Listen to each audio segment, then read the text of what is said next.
Yağış. 3 gün dayanmadan yağış yağacaq və bu tarixlərdə.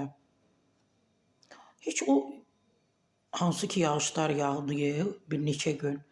Heç o sular hələ çəkilməyib, hələ qalıb evlərin çoxu suyun belə yarıya qədər sudadır. Evin içərisində, daxilində sular var, yağışlar, yağış suları. Yağış bizlə düşməndir. Mayın 12-si 14-dən əsasən günün ikinci yarısında Azərbaycanın bəzi dağlıq və dağəti rayonlarında hava şəraitinin arabir yağıntılı olacağı gözlənilir. Təbii ki, Milli Hidrometeorologiya Xidmətindən məlumat verilib.